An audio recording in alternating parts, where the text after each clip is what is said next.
konteks apapun gitu ya, data itu tidak punya meaning apa-apa, tidak punya arti gitu.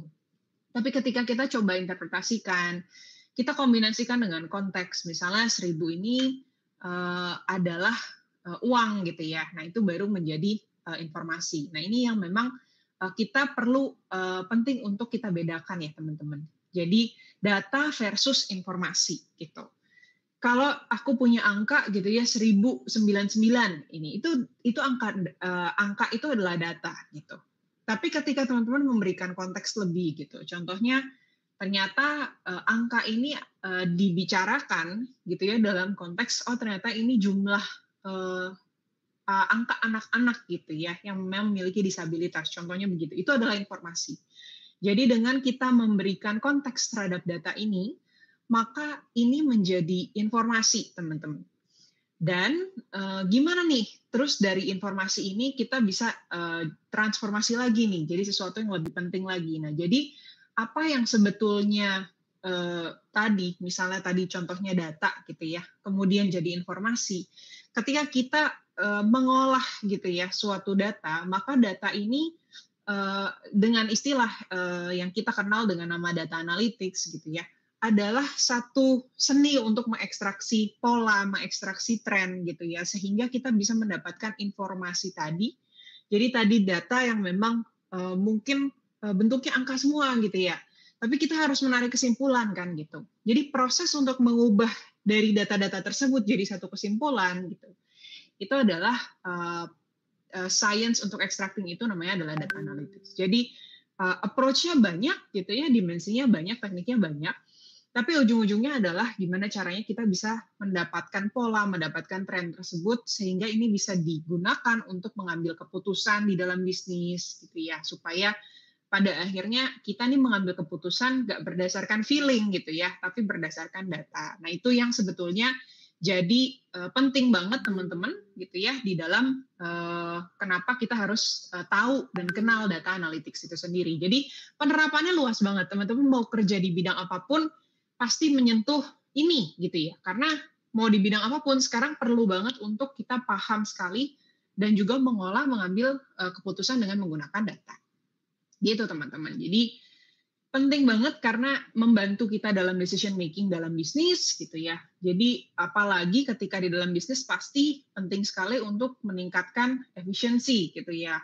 Operasional jadi lebih mudah contohnya, kemudian dengan adanya data tersebut bisa kita pada akhirnya lebih menaikkan profit, menaikkan revenue. Ujung-ujungnya itu, dan itu bisa kita lakukan dengan pengolahan data, jadi mengambil keputusan dengan menggunakan data. Nah, di zaman sekarang teman-teman, kita kenal dengan istilah yang namanya big data gitu ya. Jadi big data ini mungkin sudah dikenal gitu ya. Sebetulnya pas ini perkembangannya cepat sekali gitu ya. Dan sebetulnya kalau misalnya kita ngomongin soal mungkin kenapa sih dulu nggak ada jurusan yang misalnya soal data analytics atau apa, karena memang ini disiplin ilmu yang bisa dibilang sebetulnya sudah dari dulu gitu ya, tapi berkembang menjadi big data ini memang belum terlalu lama lah gitu. Jadi sejak tahun 2010 ke atas gitu ya, baru ketika kita mengenal ada Google dan lain sebagainya, baru kemudian makin berkembang, apalagi sekarang ada AI gitu ya. Jadi ini menjadi semakin lama semakin banyak gitu. Jadi datasetnya besar sekali gitu ya. Di dalam 1 menit ini teman-teman bisa perhatikan betapa banyaknya data yang kita peroleh dan kita lihat setiap harinya. Dan aku yakin ini datanya bertambah as we speak gitu ya. Dan untuk itu kita perlu melihat bahwa big data ini adalah bagian dari keseharian kita sekarang gitu ya. Dan ini adalah beberapa pembeda apa sih sebetulnya yang dimaksud dengan big data gitu ya. Big data itu berarti dari sisi volume, amount-nya atau jumlahnya itu besar sekali. Dari sisi velocity juga kecepatan untuk pengambilan datanya itu cepat sekali gitu. Jadi teman-teman bayangkan kalau teman-teman lagi buka satu aplikasi gitu ya, kebetulan aku juga sebelumnya juga kerja di beberapa applications gitu ya, dan juga kalau misalnya teman-teman buka super app gitu ya, itu akan langsung menarik semua data teman-teman. Si A gitu ya buka aplikasi B gitu ya di jam 5 sore dan dia lagi ada di Jakarta nih gitu. itu langsung ketangkep dan kamu bayangkan berapa banyak sih orang yang buka aplikasi tersebut dalam waktu yang sama dan berapa banyak informasi yang dia terima pada saat itu juga. Jadi teman-teman akan langsung datanya itu akan langsung masuk gitu ya, dan bayangkan variety-nya juga beda-beda gitu. Ada berupa data lokasi, ada yang berupa data teman-teman ngeklik apa dulu nih di dalam aplikasi tersebut gitu ya, teman-teman pesan makanan dan lain sebagainya. Jadi banyak banget varietas dan juga variability gitu ya, dan akhirnya quality of datanya juga beda. Jadi pada akhirnya teman-teman kita berhadapan dengan era big data, dan di sini penting banget untuk kita juga mengenal gitu ya, gimana sih sebetulnya pada akhirnya ketika kita tahu gitu ya, era ini semakin banyak nih big data gitu ya, semakin banyak data yang perlu diolah. Inilah yang menandakan juga kenapa sih memiliki kemampuan atau keahlian atau skill di bidang data itu jadi sangat penting gitu.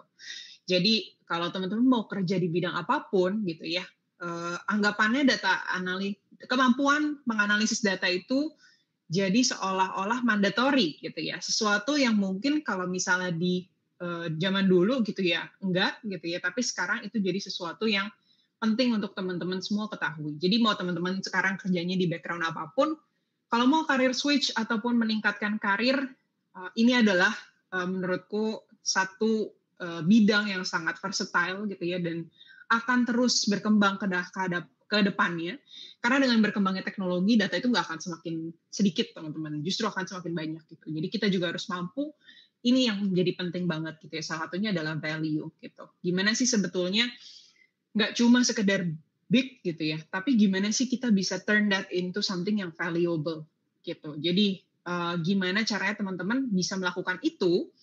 Nah, kita perlu pahamin juga gitu ya, gimana sih kita bisa memproses gitu ya, memproses data supaya data ini bisa kita consume dalam insight. Tadi aku udah mention data on its own ya angka gitu ya data gitu ya. Tapi apa sih sebetulnya manfaat dari data itu sendiri? Nah, itu hanya bisa diperoleh ketika kita olah gitu ya, kita analisis, kita olah. Nah, jadi teman-teman lihat di sini ada beberapa jadi kalau misalnya di sini dari big data gitu ya, perlu ada pengolahan sampai akhirnya data itu bisa kita dapatkan insight gitu. Perlu ada bantuan dari teman-teman, biasanya nih di data engineering nih gitu ya, ngurusin data warehouse, data management, data storage seperti itu. Jadi ini adalah ranah biasanya ranah data architect atau data engineering. Kemudian ketika kita ngomongin soal prepare for analytics dan analytics sampai insights, dan kita ngomongin soal ranah data analis gitu, dan data scientist. Jadi pada akhirnya teman-teman data pun gitu ya banyak role yang terlibat di dalamnya.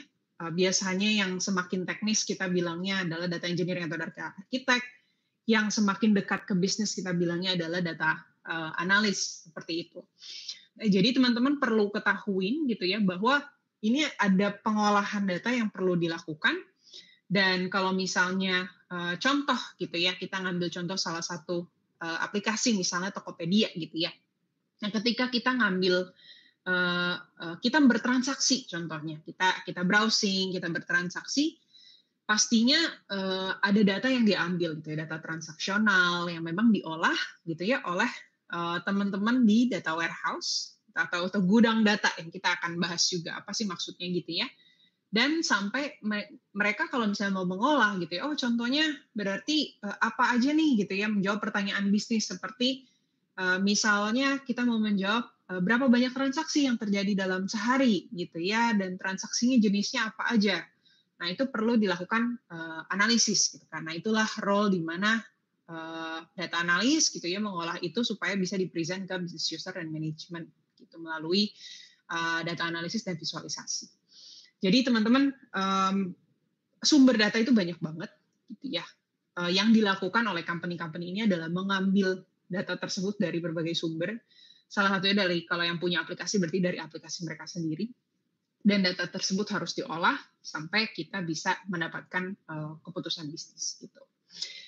Nah, teman-teman, sebenarnya kalau secara traditionally kita bagi analytics ini jadi 4 tipe gitu ya, berdasarkan kompleksitas dan berdasarkan value yang bisa kita dapatkan. Jadi kita mau coba lihat gitu ya dari sisi ini sebetulnya apa sih yang membedakan satu dengan yang lain. Nah, kalau kita mulai dari yang paling sederhana dulu teman-teman, kita mulai dari ada 4 jenis yaitu deskriptif, diagnostik, prediktif, dan juga ada yang sifatnya preskriptif nih, gitu ya, yang di sini paling kompleks dan tapi memberikan value paling besar. Gitu. Kita coba olah satu-satu gitu ya teman-teman.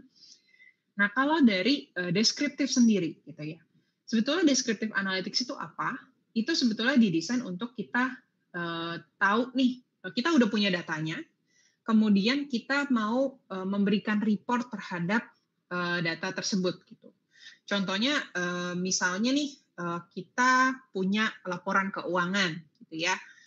Kita tahu udah punya datanya selama beberapa bulan terakhir, kemudian manajemen mau tahu nih apa sih sebetulnya summary-nya gitu ya dari data tersebut. Nah, untuk itu biasanya contohnya company report gitu ya. Kita reporting terhadap apa nih yang terjadi 3 bulan ke belakang contohnya. Nah, itu adalah descriptive analytics. Kita pakai data agregasinya ya misalnya average-nya gitu ya, sum-nya itu kita pakai dan tools-tools yang sederhana seperti Excel biasanya kita gunakan juga untuk descriptive analytics ini.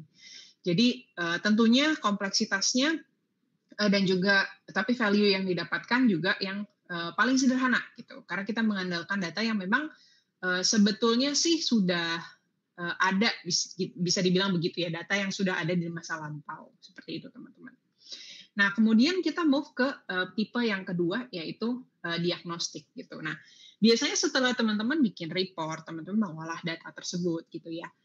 Pasti ada masa-masa di mana teman-teman jadi mempertanyakan nih, kok ketika saya melakukan analisis ini ada sesuatu yang ganjil ya. Contohnya ternyata setelah bikin grafik, teman-teman misalnya dari data tersebut dibikin grafik, terus ternyata memang ada sesuatu yang aneh nih gitu ya. Entah grafiknya tiba-tiba ada yang tren yang naik, tren yang turun gitu ya. Nah, pada akhirnya teman-teman olah lagi nih gitu ya. Teman-teman cari tahu juga lagi kenapa, teman-teman ambil data lain. Nah, ini yang dilakukan ketika teman-teman melakukan diagnostik analisis. Biasanya bisnis analis di company gitu ya itu perlu untuk melakukan ini gitu karena memang tujuannya adalah untuk mendapatkan sebuah informasi gitu ya tentang why-nya gitu. Kenapa sih ini bisa terjadi gitu. Contohnya ada penurunan sales nih di bulan Maret gitu ya. Kenapa sih bisa ini terjadi? Kita ambil dari data marketing contohnya, kita ambil dari data sales, kita coba untuk kombinasikan insight-nya sampai kita dapat sesuatu. Nah, jadi kita bilang ada perlu untuk discovery dan juga drill down gitu ya. Kita mau mencari nih korelasi antara satu data dengan yang lain. Jadi kita mau cari tahu root cause dari masalah ini apa. Nah, ini sering juga kita lakukan dan ini levelnya lebih tinggi teman-teman karena lebih kompleks tapi value yang kita dapat juga bisa lebih banyak. Nah, yang kita kenal juga ketika kita ngobrolin soal predictive analytics yang ketiga gitu ya, yaitu kita bisa menganalisis gitu ya dari data gitu ya untuk bisa memprediksi kira-kira gitu ya akan seperti apa. Nah, ini bisa dibilang membuat model gitu ya, membuat sebuah model dan ini biasanya melibatkan tools-tools seperti Python, R, jadi melibatkan juga machine learning algorithm gitu ya. Jadi contohnya kalau misalnya ada post di sosial media, kita analisis sentimennya kira-kira seperti apa gitu ya, atau mengidentifikasi forecasting sesuatu gitu ya. Jadi berdasarkan apa yang memang sudah pernah terjadi juga kita bisa bikin model untuk memprediksi nih kira-kira akan apa nih yang terjadi kayak gitu. Jadi lebih kompleks pastinya dan juga value yang didapat semakin tinggi gitu. Jadi ini predictive analytics teman-teman. Dan yang terakhir adalah contohnya prescriptive analytics. Jadi preskriptif ini lebih canggih lagi karena dia bisa kalau tadi memprediksi ini sampai memberikan solusi. Jadi berdasarkan kalau misalnya jadinya A, maka yang harus dilakukan adalah B gitu. Jadi ada relasi itu gitu kan ya. Jadi ada feedback yang diberikan, suggestion gitu ya yang diberikan terhadap suatu yang diprediksi. Oh, ternyata forecast-nya gitu ya gudangnya nggak muat gitu ya di bulan ini gitu, sehingga dia harus memberikan seolah-olah memberikan kalau gitu ya perlu ada penempatan barang yang dipindah dan lain sebagainya. Itu contoh penerapan kalau di bidang operasional gitu ya. Jadi dia bisa merekomendasikan sesuatu dan juga misalnya untuk campaign tertentu di marketing contohnya. Jadi ada feedback yang diberikan dan ini biasanya kalau misalnya kita ngobrolin soal analytics ini level tertingginya dari sisi kompleksitas dan juga value yang diberikan gitu. Nah, tentunya teman-teman ketika kita ngomongin soal prescriptive analytics ini, salah satu hal yang pastinya gitu ya kita pikirkan juga dan sekarang lagi berkembang banget adalah soal AI gitu ya.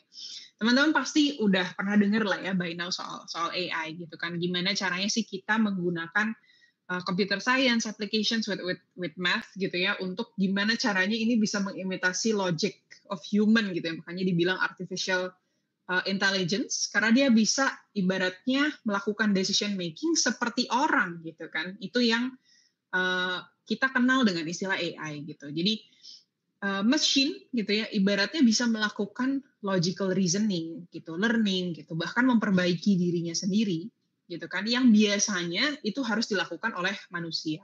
Tapi sekarang mereka bisa memperbaiki dirinya sendiri gitu. Jadi dia adaptif gitu ya melalui ibaratnya kita bilang AI ini harus di training gitu ya. Di training seperti manusia aja lah kayak manusia ketika dia di training dia bisa memperbaiki algoritmanya sendiri gitu. Nah, tapi memang kalau misalnya kita lihat secara versus tadi ya soal preskriptif gitu. Bedanya memang kalau misalnya AI ini prediktif dan preskriptif itu bagus gitu ya ketika kita bikin prediksi gitu kan. Tapi mungkin kalau misalnya terkait apakah dia bisa memperbaiki lagi gitu ya modelnya. Nah, ini yang dibilang itu next-nya adalah AI gitu ya. Bahwa dia bisa bahkan memperbaiki assumption-nya sendiri untuk pada akhirnya bisa menghandle problem yang lebih dan lebih lagi dengan banyaknya data yang masuk. Gitu. Makanya teman-teman sebenarnya ketika kita pakai ChatGPT dan yang lain gitu ya, mungkin tools Google Bard dan lain sebagainya, sebenarnya dengan kita menanyakan pertanyaan kepada mereka gitu ya, teman-teman memberikan semakin banyak data sehingga sebetulnya itu yang jadi fit gitu ya untuk mempercepat juga pembelajarannya. Sehingga language model ini gitu ya bisa semakin lama semakin baik gitu.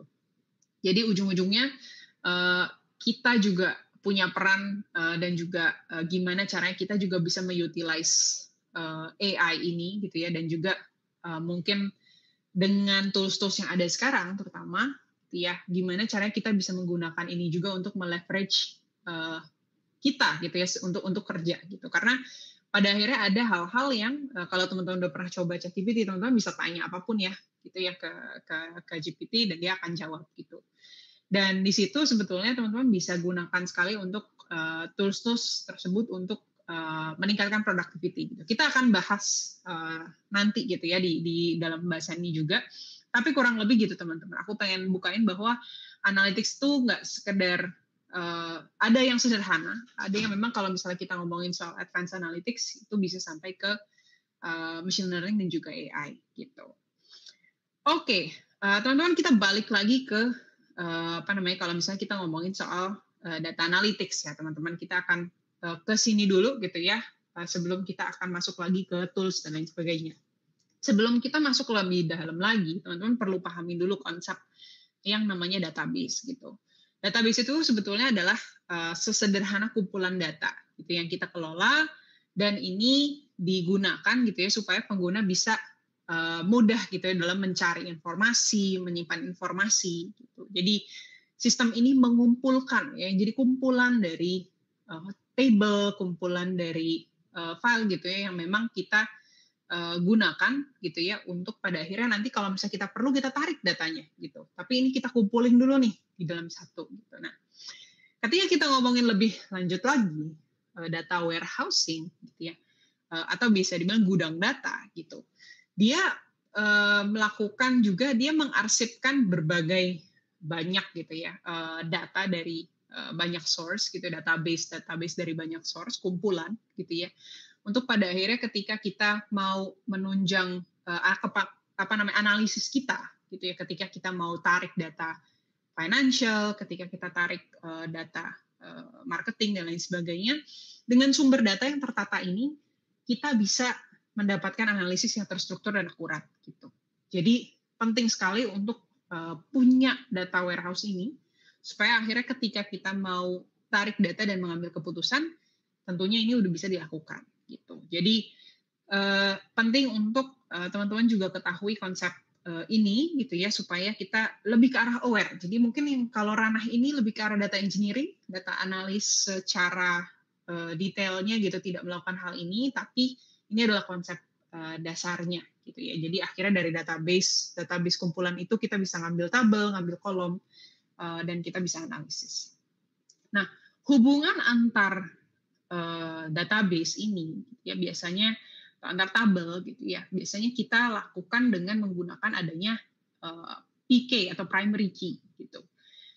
Secara sederhana definisinya adalah itu sesuatu yang unik mengidentifikasi record di dalam tabel, dan ini sesuatu yang contohnya kalau teman-teman mungkin kuliah gitu ya, ada nomor induk mahasiswa. Nah, nomor induk ini udah pasti beda antara mahasiswa satu dengan yang lain. Contohnya seperti itu. Mungkin nama bisa sama teman-teman, tapi ID atau nomor induk itu nggak akan sama, itu contohnya. Atau misalnya kalau event gitu ya, ketika teman-teman buka aplikasi sesuatu, biasanya mereka record yang namanya data event ID gitu.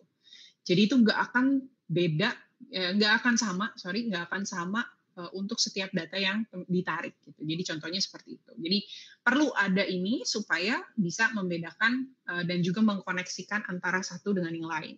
Sehingga kita bisa membentuk relational database gitu. Kita bisa membentuk ERD gitu. Oke.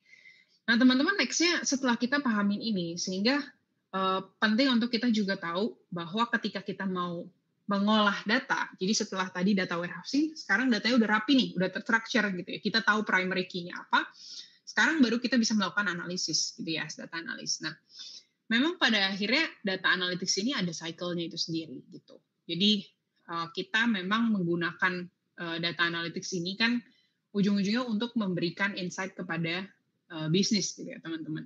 Jadi kita mulai dulu dari mendiscover datanya gitu ya, sampai akhirnya kita bisa mereport kepada manajemen, kepada teman-teman yang memang membutuhkan di dalam company. Jadi ada proses atau cycle yang memang kita harus lewati gitu ya, dan ini primarily yang memang dilakukan sama data analis gitu teman-teman.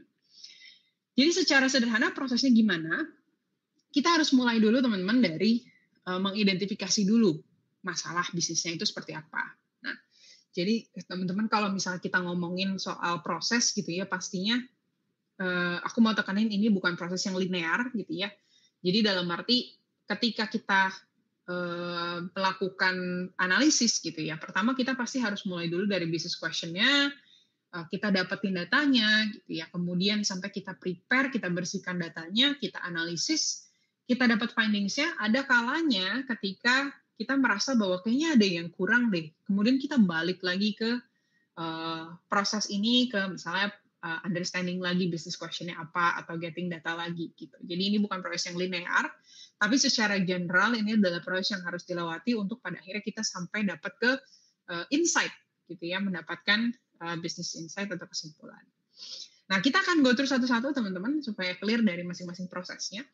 Jadi kalau ditanya, Kak harus mulai dari mana ya ketika kita mau mendapatkan jawaban terhadap sebuah masalah gitu ya, dengan menggunakan data. Nah, pasti tentunya pertama mulai dulu dari business question-nya dulu nih teman-teman.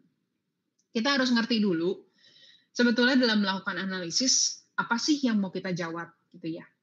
Kita mau menjawab pertanyaan seperti apa. Karena pada akhirnya teman-teman, ini jadi penting banget nih. Business question itu sebetulnya kita bisa bilang itu semua tuh data question. Itu perihal kita punya nggak datanya, kita bisa jawab dengan cara data gitu ya, baru kita dapetin business answer-nya. Jadi mungkin banyak perusahaan gitu ya yang sebelumnya banyak mengambil keputusan dengan menggunakan feeling gitu ya, atau experience atau pengalaman gitu.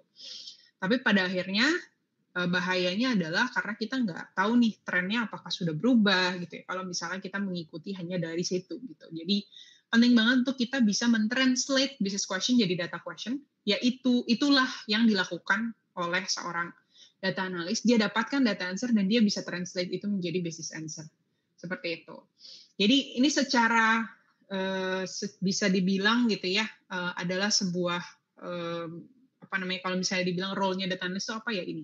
Men-translate business question jadi business answer dengan menggunakan data gitu ya teman-teman. Contoh misalnya manajemen pengen tahu kenapa sih sales itu menurun selama 3 bulan terakhir. Nah, itu business question-nya kan ya teman-teman. Ada waktu time frame-nya, 3 bulan terakhir, kemudian kita harus tahu juga datanya adalah konteksnya adalah sales, dan kemudian ada penurunan. Gitu. Sehingga ada sesuatu yang kita harus identify, yaitu data-datanya itu pertama apa-apa aja. Gitu. Nah, ketika kita masuk ke dalam tahap kedua, baru ketika kita tahu dulu nih question-nya apa, jelas gitu ya. Jadi kita nggak bisa nih dapetin pertanyaan bisnis yang tidak jelas gitu ya, dalam arti tidak ada time frame-nya contohnya. Nah itu kan sulit ya teman-teman. Jadi teman-teman juga harus melakukan pembatasan. Kita nggak bisa dalam satu analisis, kita harus pertama kali scoping dulu gitu untuk mendapatkan data yang sesuai dengan requirement-nya gitu.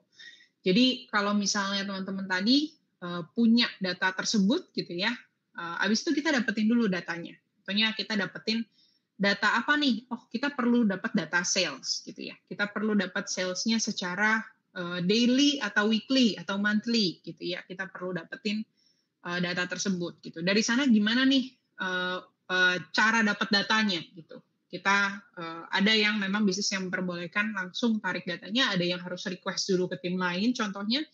Tapi kita harus define dulu apa sih sebetulnya yang kita perlukan untuk menganalisis. Nah, dalam mendapatkan data ini, kita perlu tahu bahwa ada klasifikasinya nih ya teman-teman terkait data, types of data gitu ya. Ada yang kuantitatif, ada yang kualitatif. Biasanya memang kalau misalnya di company, kita cari data yang kuantitatif gitu. Sesuatu yang bisa diukur, ya itu secara spesifik dan terstruktur, gitu secara numerik biasanya, itu dibilangnya kuantitatif. Ada yang diskrit, gitu ya. Jadi memang kita nggak bisa pecah-pecah. Contohnya ya barang stoknya 1, 2, 3, nggak ada stoknya 3,5 gitu ya. Tapi ada juga yang sifatnya continuous, contohnya berat gitu ya. Itu ada koma-komanya itu boleh ada gitu ya. Atau kalau misalnya interval jam 1 sampai jam 2, jam 2 sampai jam 3 itu continuous gitu. Tapi kalau kualitatif, ini sesuatu yang biasanya kita konfirmasi data secara kualitatif yang kita tanyakan ke tim-tim lain misalnya. Atau sesuatu yang sifatnya kategorisasi, itu bisa berupa hal yang seperti itu. Jadi ada data yang kuantitatif, ada data yang kualitatif. Jadi kita perlu tahu ketika kita mau melakukan analisis, kita mau dapat data kuantitatifnya apa kita juga perlu biasanya dapetin data yang kualitatif, dan bahkan kualitatif ini sifatnya juga bisa berupa contohnya interview ke tim-tim terkait dan lain sebagainya. Jadi datanya sifatnya tidak terstruktur gitu ya, tapi kita bisa mendapatkan informasi tambahan juga biasanya dari sana, seperti itu teman-teman. Setelah data itu kita dapatkan gitu ya, maka kita harus melakukan eksplorasi gitu ya. Kita work dengan data yang mungkin sudah terstruktur, ada juga yang tidak terstruktur. Nah, kita harus melakukan transformasi data dulu nih. Kita bersihkan datanya gitu ya. Kalau teman-teman tahu istilah ini gitu ya, ini sangat-sangat umum di bidang data, yaitu garbage in dan garbage out. Jadi kita percaya kalau misalnya data yang masuk ini emang udah berantakan, datanya kotor, ujung-ujungnya ketika keluar, pasti datanya juga nggak menghasilkan analisis yang baik. Pasti kesimpulannya juga tidak tepat gitu ya. Jadi penting sekali kenapa tahap preparation atau data cleaning ini, karena memang kita pengen hasilnya yang terbaik nih. Gitu. Kita pengen dapetin kesimpulan yang benar gitu ya, yang memang akurat untuk bisnis, bukan kesimpulan yang salah. Karena data yang kotor gitu ya bisa menghasilkan kesimpulan yang salah dan banyak sekali kerugian di bisnis yang ditimbulkan hanya karena hal ini terjadi gitu ya teman-teman. Jadi ini penting sekali untuk kita perhatikan. Nah, Salah satu contohnya untuk melakukan itu gitu ya, kita bisa lihat, contohnya di sini ada outlier gitu ya. Kita, bisa melakukan basic statistical parameters juga untuk, membuang data yang memang, kurang relevan atau misalnya, terlalu jauh gitu ya dari yang seharusnya, sehingga, kita juga, bisa menerapkan ini untuk cleaning-cleaning data biasanya gitu.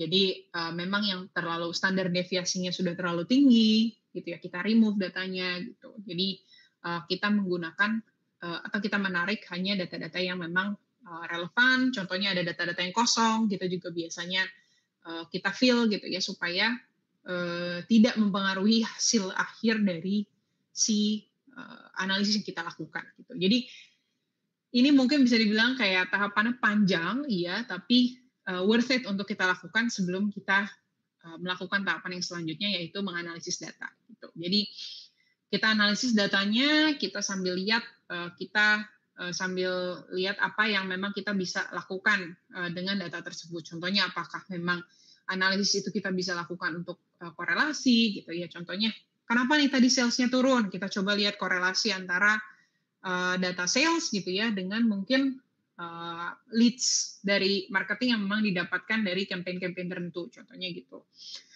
Atau mungkin ada variabel-variabel lain yang menentukan gitu ya. Jadi kita coba untuk melakukan, analisis gitu ya, korelasi, apakah memang ada korelasi yang positif dari satu dengan yang lain, itu kita bisa, lakukan gitu ya teman-teman. Misalnya pemberian diskon, apakah memang ngaruh terhadap sales, seperti itu. Jadi ada hal-hal yang memang, apakah, variabel itu mempengaruhi kenaikan atau penurunan, sehingga kita bisa menyimpulkan, sesuatu gitu dari sini.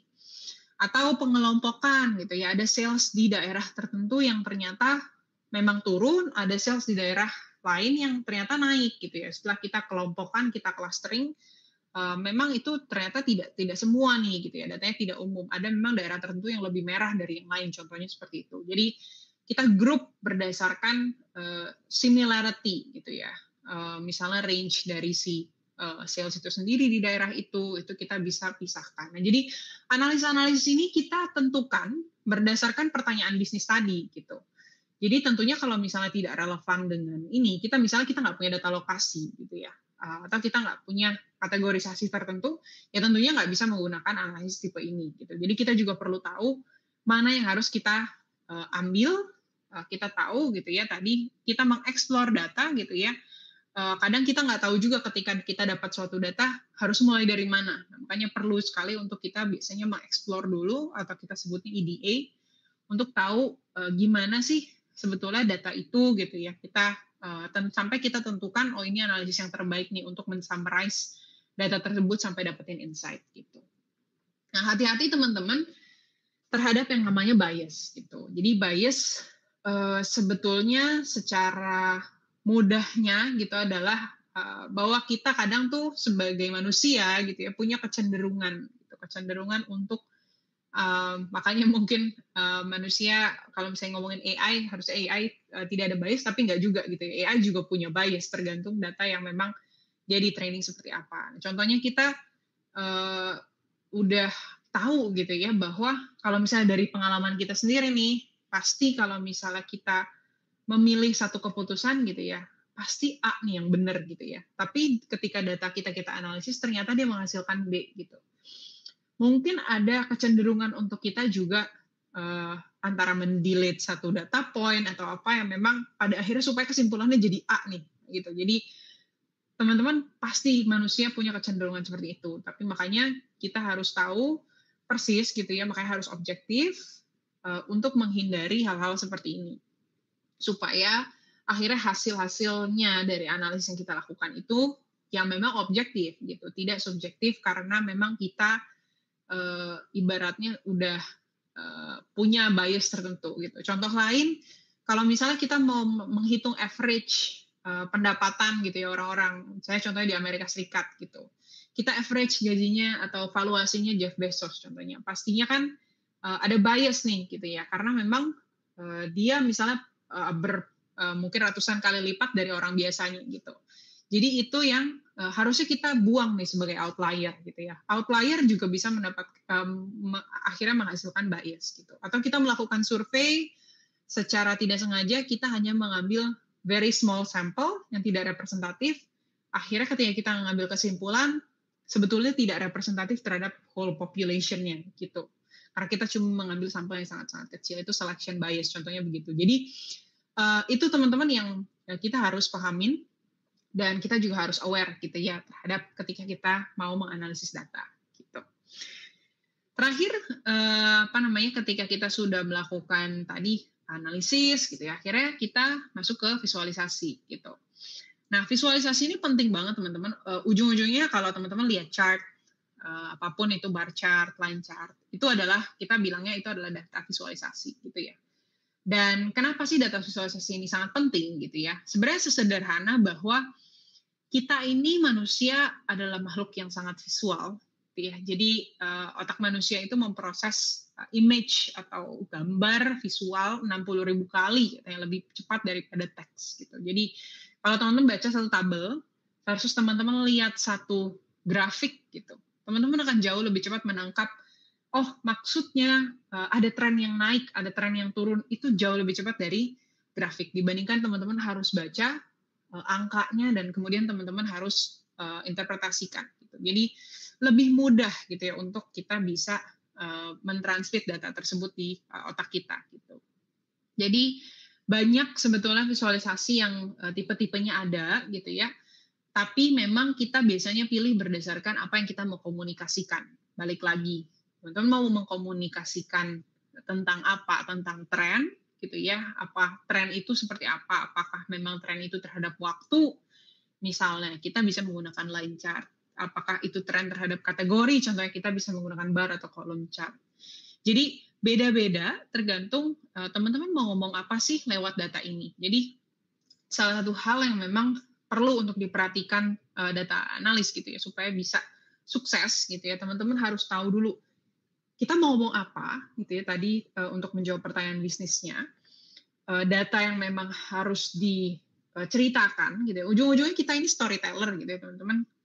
Data analis itu storyteller yang menceritakan satu cerita untuk menjawab pertanyaan bisnis dari data itu. Jadi perlu tahu efisiennya diceritakan dengan hal apa ya, dengan chart apa ya gitu, dan juga ke audiens yang seperti apa gitu. Ketika kita bicara ke audiens yang lebih operasional, tentunya pastinya butuh data yang lebih detail.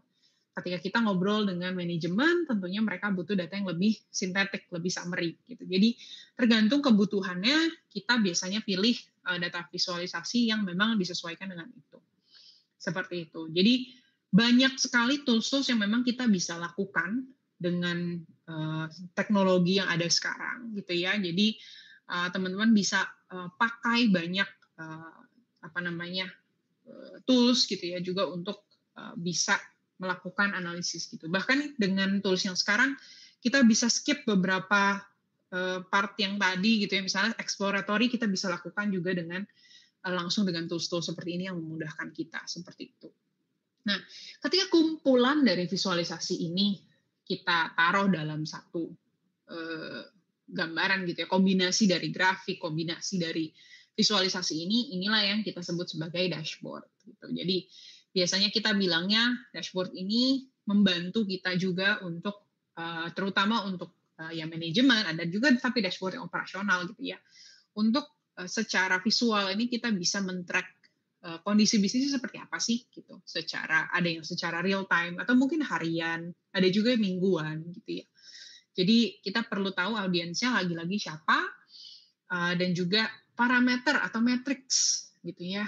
Sebuah bisnis yang harus dicapai itu apa, dan disitulah kita taruh visualisasi-visualisasi yang mempermudah kita untuk melihat apakah kita masih bagus nggak nih gitu ya ada di dalam track yang ini gitu. Jadi itu yang kita untuk perlu perhatikan gitu. Itu namanya dashboard. Kalau teman-teman belum pernah dengar bisa juga untuk dicari gitu ya teman-teman, karena ini penting banget juga untuk sebuah bisnis. Nah, habis ini aku juga akan share teman-teman beberapa tools yang memang sering dan juga skills mungkin ya bisa dibilang yang memang paling banyak gitu ya diperlukan untuk diketahui seorang data analis Plus gitu ya, ini juga something yang memang melihat dari sini, ini something yang diajarkan juga di Revoyu Data Analytics Program gitu. Jadi pertama yang sangat-sangat penting gitu ya, itu pastinya SQL gitu ya. Jadi kita menggunakan SQL untuk data analisis, ini standarnya kalau teman-teman jadi data analis harus bisa SQL gitu ya. Ini language utama untuk relational database management, RDBMS. Kita pakai ini untuk exploring data, preparing data, dan juga sampai ke analisis data gitu. Jadi untuk narik data, iya. Kalau misalnya teman-teman mau prepare, mau bersihin dulu datanya sebelum kita olah, itu juga iya. Jadi penting untuk kita tahu banget dan pahamin tentang SQL, dan teman-teman bisa belajarin ini juga di kelas Revoyu Data Analytics pastinya. Kemudian kalau misalnya untuk Sheets atau Excel, ini juga tentunya penting banget. Dan ini mungkin yang teman-teman sudah pernah sentuh gitu ya, tapi untuk bisa menganalisis sampai ke visualisasi data, memang ada keterbatasan tentunya, misalnya dari jumlah data yang bisa diolah gitu ya. Makanya kenapa SQL contohnya memang kita ngomongin soal data kita bisa ngolah jutaan gitu ya.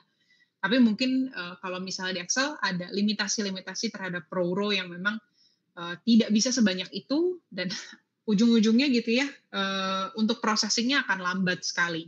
Jadi kita juga perlu memilih tools ini berdasarkan datanya sebesar apa sih yang mau kita olah gitu ya, sehingga kita nih biasanya mengcombine beberapa tools data ini untuk kita gunakan gitu. Contohnya kita cleaning dulu nih di SQL sampai kita dapetin data yang sintetik, baru kita pindahin contohnya ke sheet. Nah itu juga, jadi kita kombinasi mainly berdasarkan use case yang memang kita perlukan gitu. Kalau terlalu berat, kita perlu untuk mikirin cara-cara lain, misalnya seperti itu. Terus kemudian Python gitu ya, general purpose programming language yang sebenarnya kalau teman-teman belajar di back-end engineering juga akan belajar Python juga gitu ya.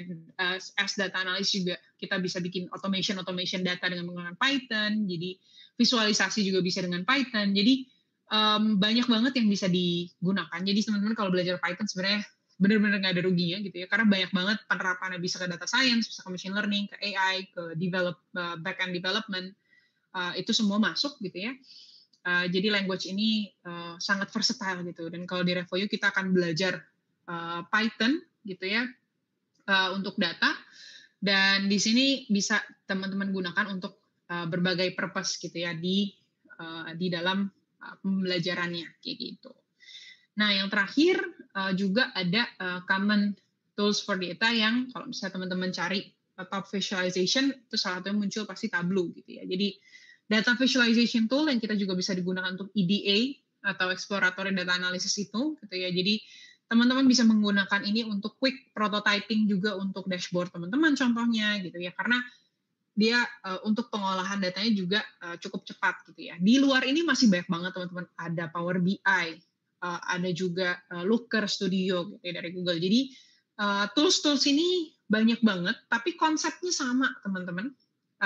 Tinggal gimana teman-teman menyesuaikan diri aja dengan tools-tools yang ada based on biasanya kalau masuk ke dalam company, oh ada nih company yang memang pakai Power BI, ada company yang pakai Tableau, ada company yang pakai Looker dan lain sebagainya. Jadi ClickSense dan lain-lain. Jadi teman-teman biasanya menyesuaikan diri, tapi the konsep untuk pemilihan harusnya seperti apa segala macam itu sama, dan kita akan pelajarin semuanya juga di dalam course Data Analytics Revoyu. Jadi teman-teman jangan khawatir, ini adalah top data analytics tools yang harus dipelajarin, dan ini semua sudah tercakup di Revoyu Data Analytics Program. Nah, sekarang aku mau nge-highlight teman-teman mungkin dengan adanya kondisi sekarang gitu ya, dengan kemajuan AI, dengan juga industri gitu ya, yang mungkin banyak nih tech gitu ya yang memang perlu untuk membatasi diri juga, misalnya untuk dari si hiring dan lain sebagainya. Mungkin ada muncul kekhawatiran juga gitu ya dari teman-teman yang mungkin pengen career switch nih atau pengen meningkatkan karir di bidang ini. Tapi aku pengen bilang gitu ya teman-teman, dan juga melihat dari data yang updated juga gitu ya, bahwa memang sebetulnya job openings in data terutama terkait BI sampai AI itu masih berkembang 11% monthly dan 13% yearly. Jadi ini berdasarkan penelitian juga. Jadi Teman-teman kalau misalnya melihat dari fakta ini juga gitu ya, bahwa memang tadi yang aku bilang gitu ya, ketika kita ngomongin soal data, tentunya uh, dengan perkembangan teknologi ini nggak akan semakin dikit, adanya semakin banyak gitu ya teman-teman. Bedanya adalah mungkin dari sisi skill nih, gitu ya. Ada sesuatu yang evolving dengan adanya yang kita dengar sekarang dengan menggunakan ChatGPT dan lain-lain. Jadi job landscape ini terus berkembang, tapi terus berkembang juga dengan skill yang harus kita miliki, prompt engineering contohnya gitu ya. Jadi kalau teman-teman belum pernah dengar, ini sebetulnya adalah gimana caranya sih kita bisa mengekstrak insight dari informasi yang begitu banyak gitu ya, untuk atau menggunakan itu untuk melakukan produktivitas kita supaya semakin tinggi gitu ya. Jadi data analis secara tradisional memang kita bisa coding SQL, kita bisa menganalisis data gitu ya. Tapi ada approach prompt engineering yang lagi merevolutionize gimana kita how we do our work gitu. Tapi pertanyaannya adalah apakah ini competing? Sebetulnya nggak juga teman-teman. Tapi justru ketika kita meleverage, kita jadi data analis yang bisa meleverage kapabilitas dari penggunaan large language model seperti ChatGPT, sekarang data analis itu bisa melakukan kompleks data analysis task gitu ya, dengan jauh lebih cepat, sehingga bisa mendapatkan gitu ya lebih banyak insight dalam waktu yang lebih singkat gitu. Jadi analisis ini tetap perlu gitu ya, peran data analis itu tetap perlu.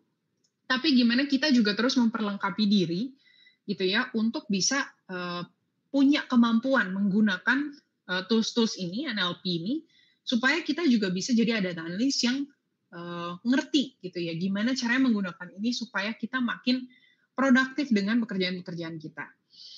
Jadi sebetulnya kalau kita ngomongin definisi, ya sebetulnya bagaimana prompt engineering itu gimana menggunakan natural language processing atau instruction gitu ya, untuk gimana menggunakan AI model seperti ChatGPT supaya kita dapetin output yang kita harapkan. Kita tanya dengan prompt yang benar, akhirnya kita bisa dapatkan outputnya.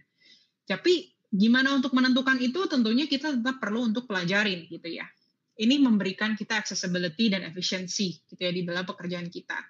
Membantu kita untuk rapid prototyping dan juga eksplorasi data lebih cepat, sehingga kolaborasi juga bisa berjalan semakin baik. Jadi kalau misalnya ditanya apakah competing, apakah menurun gitu ya karena keberadaan ini, enggak gitu ya teman-teman. Tapi ini kalau kita enggak mengupgrade diri kita, ya kita pasti akan ketinggalan gitu. Nah, pada waktunya gitu ya. Enggak cuma di dalam bidang data analytics, tapi juga dalam bidang lain, karena ini ngaruh ke semua bidang nih teman-teman gitu ya. Jadi enggak cuma di bidang data analytics saja, tapi gimana kita bisa menggunakan tools-tools ini untuk meleverage produktivitas kita. Nah, makanya di RevoU pun gitu ya, kurikulum kita juga dikembangkan untuk mengarah ke sana gitu ya teman-teman. Jadi nggak cuma hanya teman-teman akan belajar traditional data analytics cycle yang tadi aku udah mention gitu ya, tapi juga gimana sih sebetulnya menggunakan AI tools gitu ya, prompts, untuk pada akhirnya juga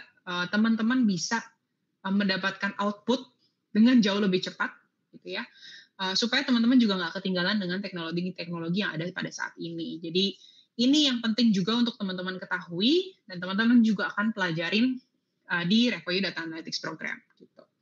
Karena pada akhirnya teman-teman, ini salah satu quote yang aku ambil gitu ya, jadi data analis itu arsitek dari insight gitu ya kalau dibilang gitu ya, tapi prompt engineering ini adalah satu batu penjuru gitu ya dari kesuksesannya. Jadi kayak ibaratnya kita ini bisa membuka banyak peluang power dari data gitu ya, yang bisa menghasilkan decision making yang jauh lebih cepat pada waktu yang jadi lebih singkat gitu ya, kita bisa memberikan lebih banyak value gitu.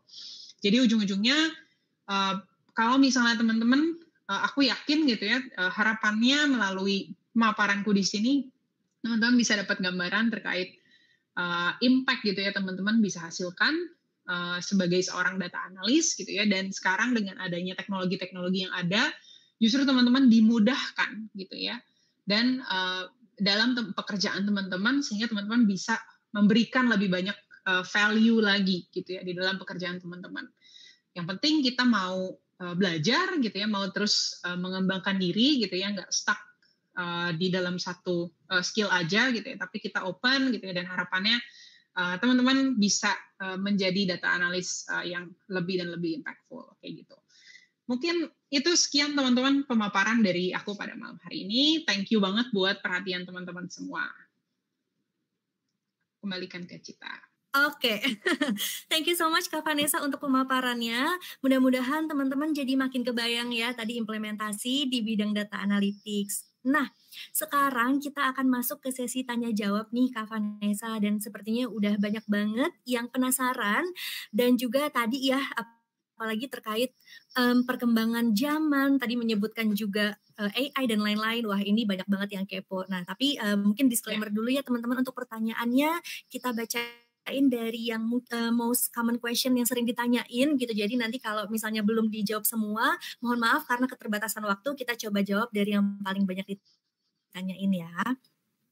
Oke, first question nih Kak Vanessa. Dari Dede Rilwan, bagaimana cara mengubah unstructured data menjadi structured data? Silahkan Kak Vanessa. Oke, thank you Dede pertanyaannya. Jadi pertanyaan menarik ya teman-teman, karena tadi aku udah mention ada data yang structured, ada data unstructured.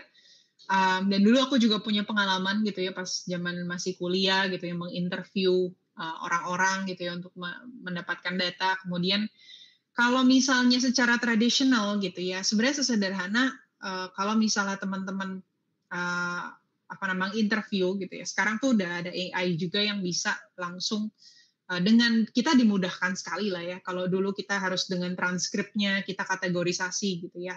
Intinya kan menemukan pola ya teman-teman. Jadi dari misalnya satu data yang tidak terstruktur, teman-teman rapihin, teman-teman temukan polanya, teman-teman kategorisasi gitu ya.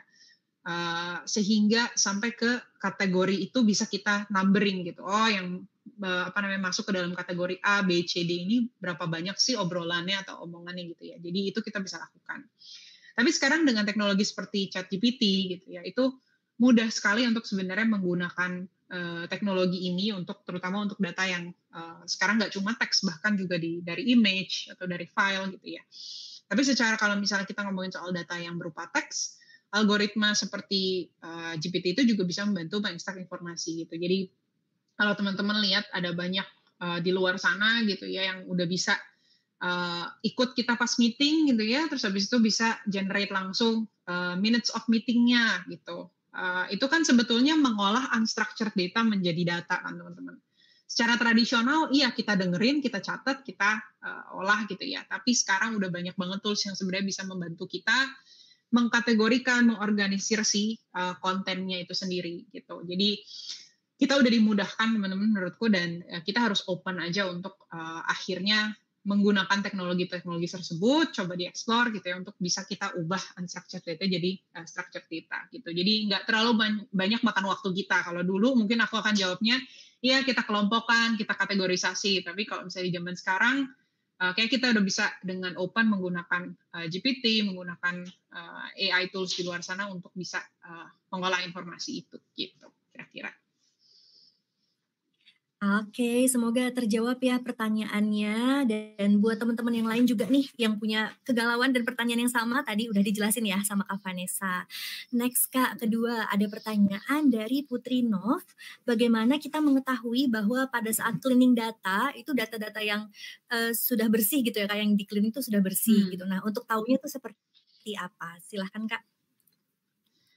Oke, thank you Putri. Jadi gimana cara kita ketahui kalau cleaning datanya udah bersih gitu ya. Jadi pertama yang bisa kita lakukan adalah kita bisa cek dulu dengan statistik yang tadi aku mention gitu ya secara deskriptif. Jadi kita tahu tadi yang misalnya dari sisi mean, median, modus, standar deviasi gitu ya. Apakah memang ada nilai yang nggak masuk akal gitu atau di luar batas yang memang diharapkan sama teman-teman.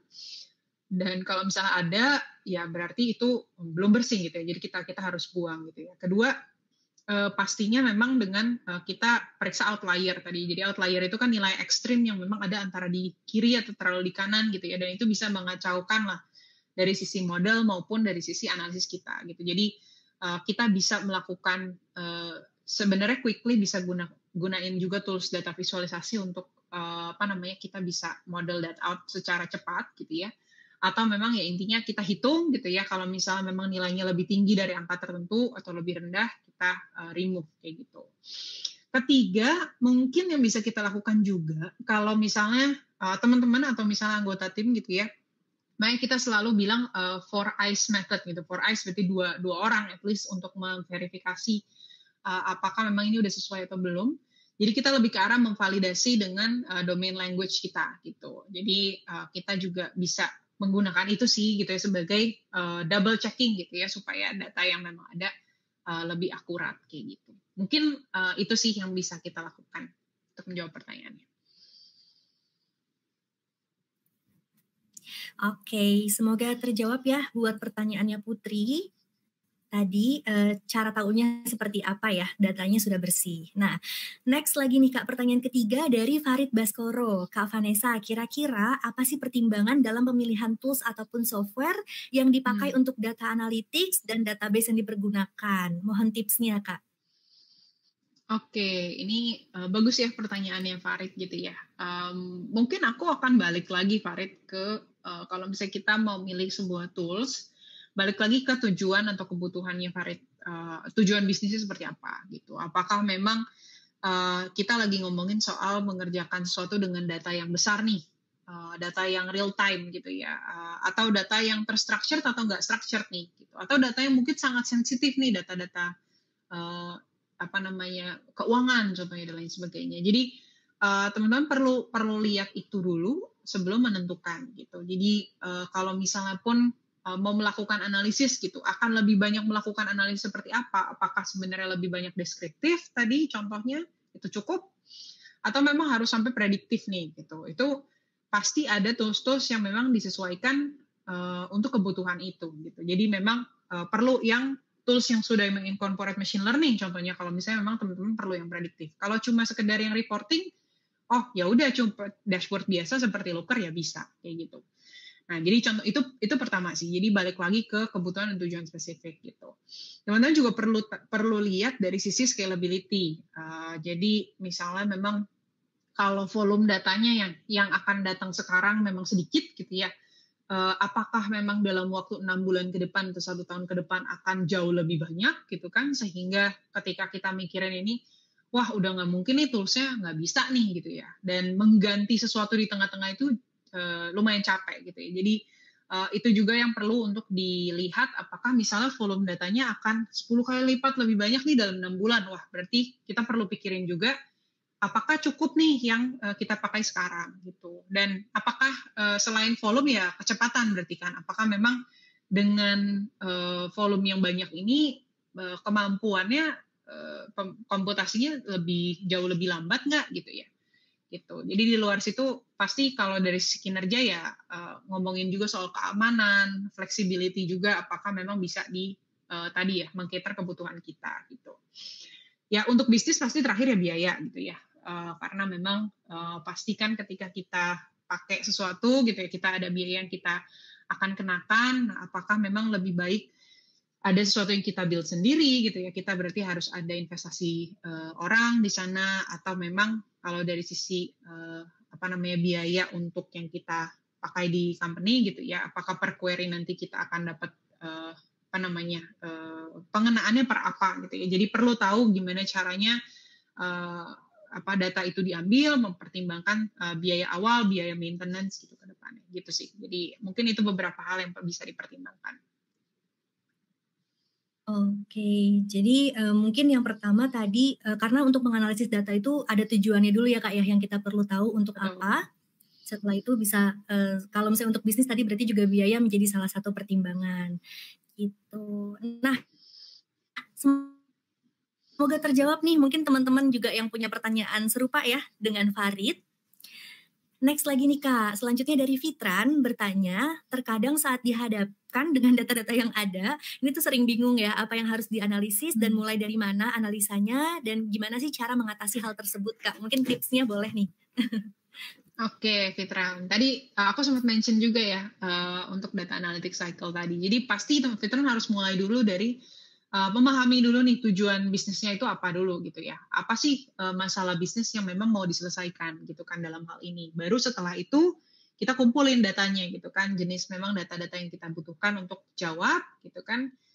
Teman-teman tadi bisa lihat dari data yang memang sudah ada gitu ya secara kuantitatif, maupun kalau misalnya belum ada berarti kita harus dapetin data kualitatif nih, contohnya survei, interview gitu ya, data yang unstructured tapi teman-teman bisa structurein gitu kan supaya bisa kita analisis gitu. Jadi back ke tujuan bisnis tadi baru kita kumpulin datanya. Nah, setelah itu baru kita gabungin nih analisisnya gitu kan. Kita bersihin datanya dulu, setelah itu baru kita explore gitu. Datanya apakah memang perlu dengan analisis yang sifatnya tadi korelasi, apakah memang kita cukup dengan kita bikin visualisasi gitu ya. Kita pengen tahu grafiknya gitu ya. Jadi kita visualisasi baru abis itu kita bisa interpretasikan. Jadi balik lagi mau kita ngapain aja gitu ya, ujung-ujungnya kita harus pahamin dulu balik lagi ke tadi gitu ya, tujuannya apa. Karena kalau kita punya data banyak gitu ya, kita juga nggak tahu tujuannya apa, kadang kita tuh bisa mudah banget untuk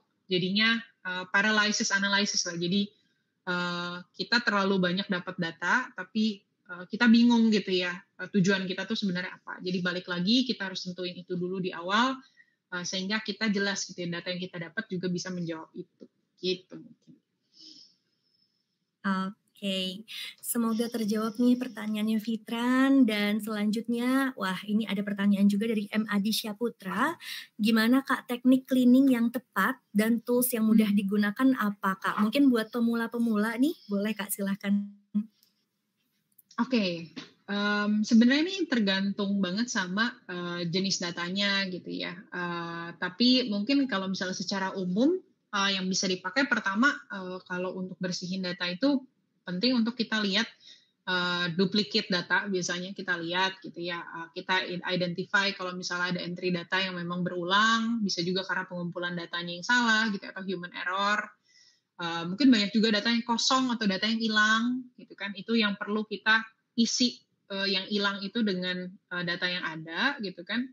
Atau memang kalau misalnya kita ragu ya kita bisa hapus gitu ya kolom atau misalnya yang memang banyak data yang hilang supaya kita ya udah nggak usah diperhitungkan data tersebut gitu, karena takutnya ngaruh terhadap average-nya, min segala macam, jadi akan ngaruh ke dalam analis kita gitu. Jadi kemudian kalau misalnya kita lihat ada kesalahan-kesalahan nih, misalnya typo ataupun ketidaksesuaian yang, karena kan kadang kalau misalnya ada typo bisa jadi dua kategori yang berbeda itu gitu ya. Jadi hal-hal seperti itu, atau angka yang ini satuannya jutaan, tiba-tiba ada yang angkanya cuma 5 gitu ya. Nah itu mungkin ada hal-hal yang salah, itu perlu kita koreksi lagi gitu. Jadi sebenarnya sesederhana hal-hal itu gitu ya, itu tapi via eyeballing gitu kan.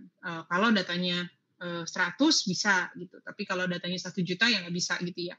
Tentunya kita harus pakai query-query yang bisa membantu kita untuk melakukan ini dalam secara scalable gitu ya. Jadi kita bisa kok gitu ya dengan SQL, dengan Python, dengan tools-tools yang kalau secara sederhana ya Excel, Google Sheet bisa gitu, tapi kalau untuk data yang banyak gitu pakai Python atau SQL itu bisa kita pakai untuk membersihkan data. Jadi kita saring lah ya jatuhnya, kita transform yang memang data-datanya duplicate, kita remove gitu. Jadi kalau kita ngomongin soal jutaan data ya pastinya nggak bisa kita pakai Excel atau Google Sheet untuk satu-satu gitu ya. Jadi kita juga perlu untuk menggunakan tools lain seperti Python dan SQL gitu. Jadi kuncinya memang pahamin dulu, jadi kita eyeball boleh untuk screening kira-kira datanya seperti apa dan apa yang perlu dibersihin gitu. Tapi seringnya sih kombinasi antara beberapa tools dan juga teknik ini kita perlukan gitu untuk kita bisa meng-cleaning data dengan efektif gitu. Jadi jangan sampai ini juga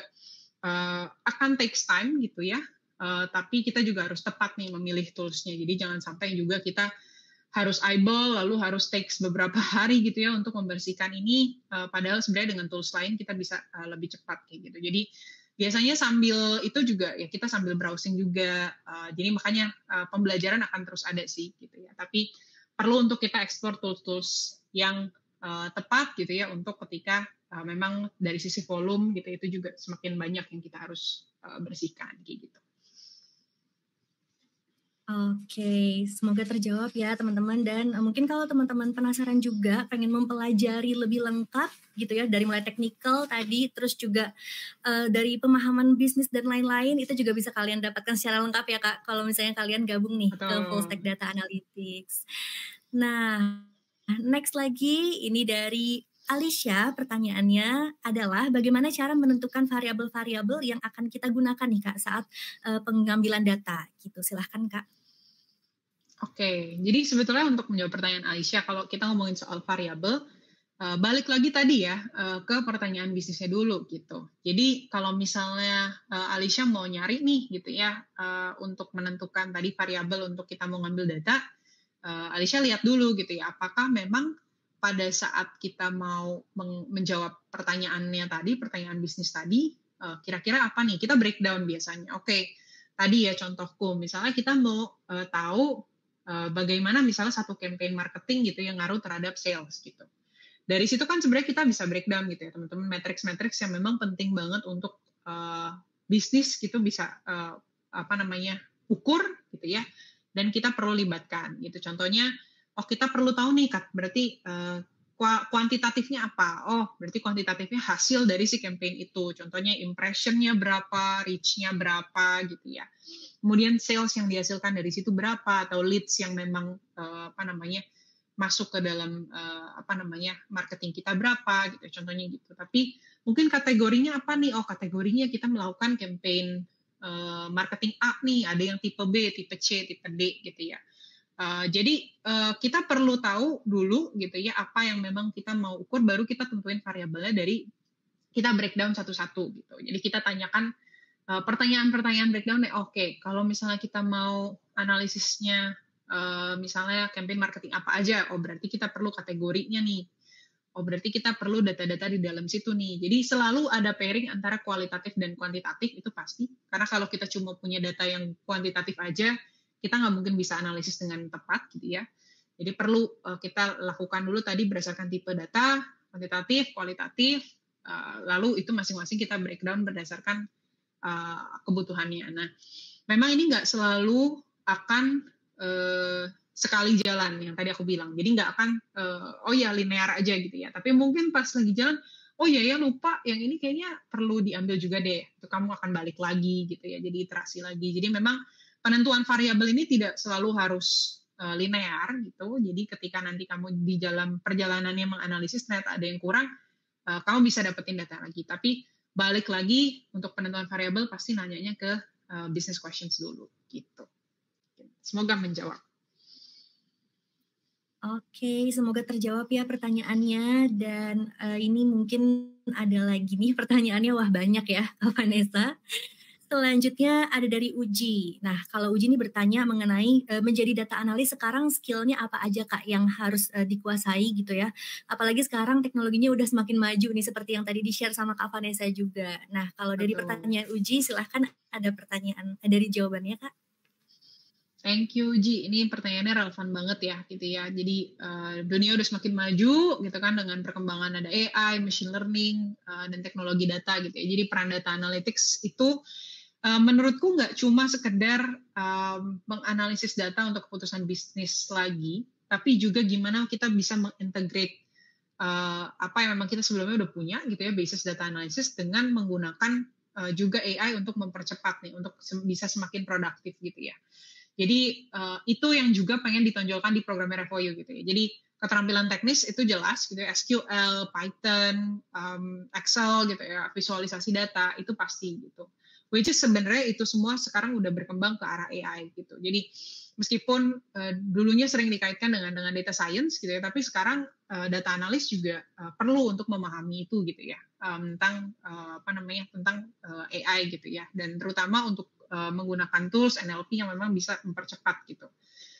Selain itu ya pastinya skills yang masih sangat relevan ya pasti statistics gitu kan, business acumen itu pasti, pemahaman tentang bisnisnya itu sendiri, komunikasi karena kita sebagai data analis juga nggak cuma tadi ya, kita juga menghubungkan antara bisnis dan data gitu ya. Jadi kita nih perlu jadi komunikator yang baik. Makanya salah satu modul yang sangat kita juga pentingkan adalah data communication gitu. Gimana caranya sih di Revoyu juga diajarin how to communicate dengan data gitu ya. Problem solving pasti untuk mendapatkan insight gitu kan, dan itu yang bisa kita komunikasikan dan juga kolaborasi gitu ya di dalam grup project dan lain-lain. Jadi semuanya sebenarnya kita kemas dengan sesuai dengan perkembangan zaman juga gitu ya, di Revoyu Data Analytics gitu. Tapi yang jelas secara singkat gitu ya, intinya kita nih harus punya skill-skill dasar tadi, tapi juga dilengkapi juga dengan kita harus terus terbuka gitu ya dengan perkembangan dan teknologi yang ada pada saat ini gitu, terutama juga dengan AI kayak gitu. Mungkin itu Cip dari aku. Oke, thank you so much Kak Vanessa, dan thank you untuk teman-teman yang bertanya. Itu tadi sepertinya adalah last question Kak di malam hari ini. Mudah-mudahan jawaban-jawabannya bisa nambahin insight juga ya buat teman-teman yang hadir. Nah, sekarang nih sebelum kita masuk ke agenda selanjutnya, Kak Vanessa mungkin ada pesan-pesan. Kalau tadi sebenarnya kurang lebih udah banyak ya pesan-pesan yang disampaikan, tapi mungkin tips-tips buat teman-teman yang sekarang baru pertama kali dapetin materi ini gitu ya, dan baru mau mulai belajar, kira-kira ada tips apa? Silahkan ya Kak.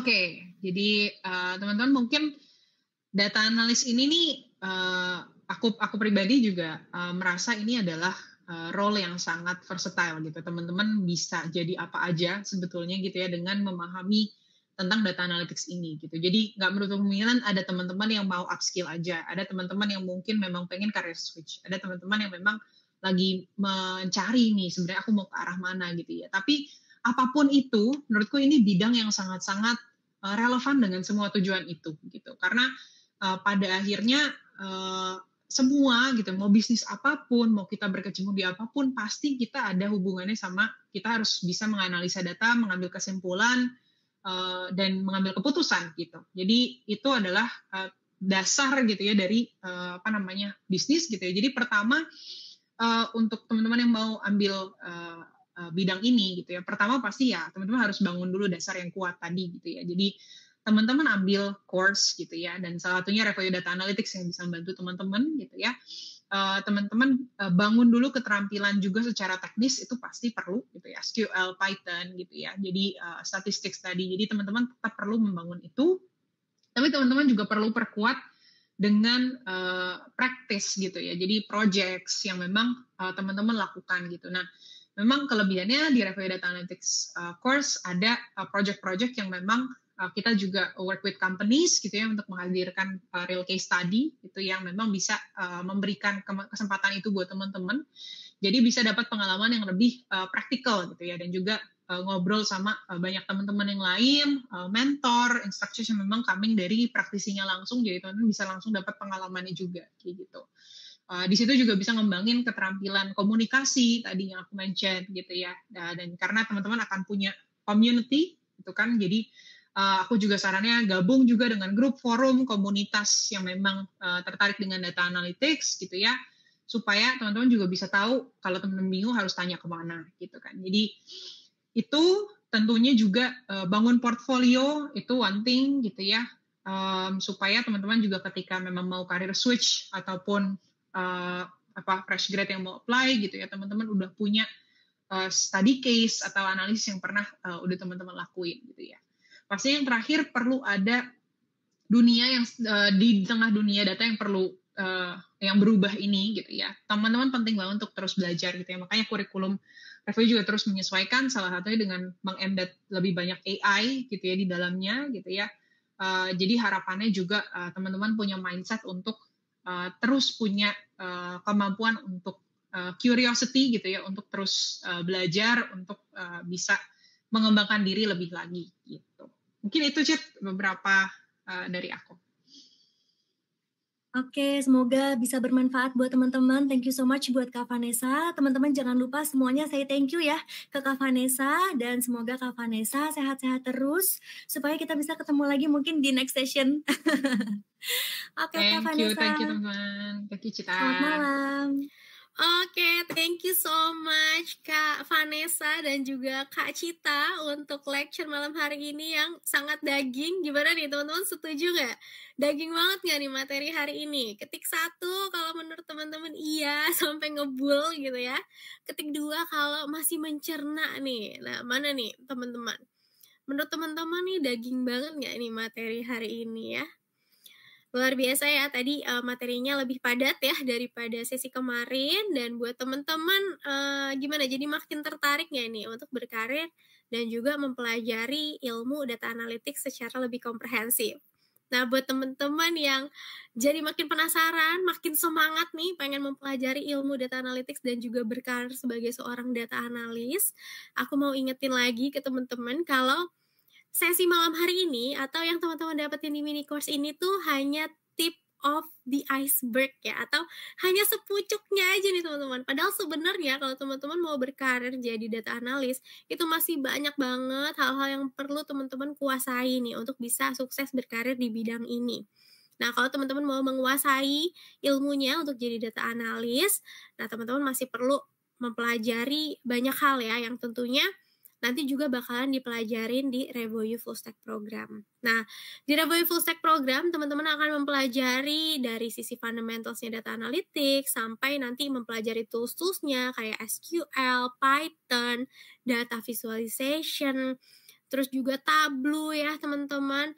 Lalu untuk insight communication, dan juga yang teman-teman nggak bisa dapetin gitu ya di mana-mana adalah kurikulum yang sudah terintegrasi dengan AI teman-teman. Jadi nanti teman-teman bakalan dapetin tambahan kurikulum terkait AI, yaitu dari mulai prompt engineering dan juga custom GPT. Jadi nanti bakalan diajarin tentang fundamentals of AI and prompting, dan juga creating your own GPT based data analytics assistant, dan juga pastinya use cases in data analytics nih.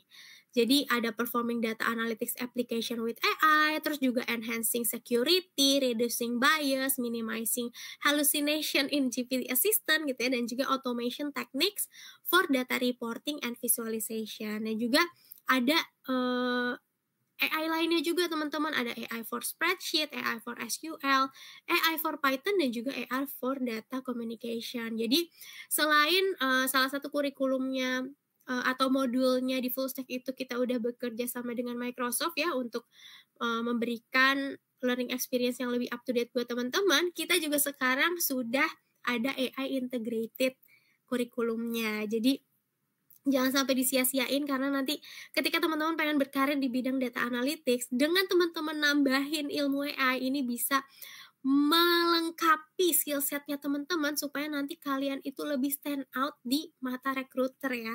Karena teman-teman selain udah paham, udah menguasai tentang ilmu data analytics-nya, teman-teman juga menguasai tentang gimana menggunakan AI nih di kurikulumnya gitu. Dan juga ini nanti teman-teman bisa mensummarize data sampai 10 kali lebih cepat menggunakan AI, memvisualisasikan data 10 kali lebih cepat juga nih dengan adanya AI modul ini. Gitu teman-teman.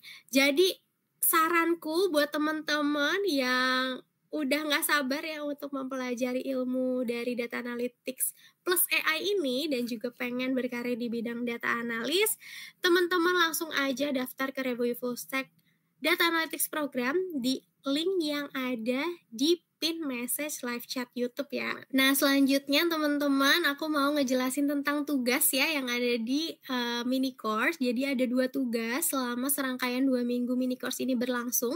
Yang pertama ada certification test, ini adalah soal pilihan ganda yang terdiri dari 20 soal sertifikasi yang berkaitan dengan materi mini course, dan juga 20 soal ini sifatnya wajib dikerjakan dan wajib lulus untuk bisa mendapatkan sertifikat digital. Nah, di dalam soal certification test ini juga ada 16 soal logical and numerical test, tapi yang 16 soal ini sifatnya tidak wajib. Jadi yang wajib dikerjakan hanya yang 20 soal, dan teman-teman wajib hadir dan jangan lupa isi form kehadiran yang dibagikan di sebelum dan sesudah sesi berlangsung. Untuk certification test ini deadline-nya hari Jumat jam 12 malam dan jawabannya tidak akan kita bagikan. Nah, tugas yang satu lagi adalah case study. Ini sifatnya optional, jadi ini tugas praktik untuk menambah skill di data analytics, dan jawabannya akan kita bagikan untuk yang mengumpulkan tugasnya gitu ya, tapi ini tidak mempengaruhi sertifikasi, jadi dikerjakan ataupun tidak akan ada pengaruhnya ke certification test. Nah, ini untuk case study deadline-nya hari Sabtu jam 12 siang ya, teman-teman. Nah, tadi yang aku bilang untuk yang 16 soal logical and numerical test di certification test ini tidak wajib, tapi buat teman-teman yang mau ngedapetin jalur fast track untuk join ke full stack program, ini teman-teman bisa kerjain dan dikerjakan dengan maksimal ya. Karena kalau teman-teman dapetin nilai yang maksimal, nanti teman-teman bisa dapetin jalur fast track, yaitu teman-teman bisa melengkapi beberapa tahapan tes untuk bergabung ke full stack data analytics program, dan nanti teman-teman bisa tinggal video call aja, jadi lebih mempercepat proses admisi kalian untuk bergabung ke full stack data analytics program. Jadi nanti teman-teman bisa dikerjakan dengan maksimal, tapi buat kalian yang memang udah nggak sabar untuk bergabung ke full stack, bisa kok langsung daftar juga gitu ya ke link yang ada di sini, karena daftar belum dipungut biaya apa-apa, jadi daftar aja ke link yang ada di pin message live chat YouTube atau di Discord di channel announcement teman-teman. Jadi teman-teman bisa sambil ngerjain tesnya sambil daftar juga gitu ya. Oke, teman-teman, kalau gitu sekian untuk sesi malam hari ini. Aku mau ucapin thank you so much buat kalian yang udah join sesi malam hari ini. Semoga sesinya insightful dan juga bermanfaat. Jangan lupa hadir juga di sesi besok, karena kehadiran